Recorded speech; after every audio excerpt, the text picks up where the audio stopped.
Այս ամբողջը իրար հետ շատ խիստ կապակցված է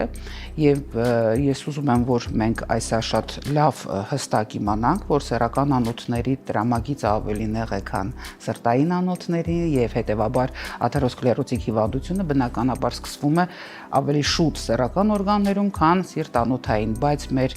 բուժառուները առաջինը դիմում են սրտաբանի ավելի վստահաբար, քան թե կդիմեն սեքսապաթոլոգիայի եւ շատ կարեւոր է, որ նույն սրտաբանը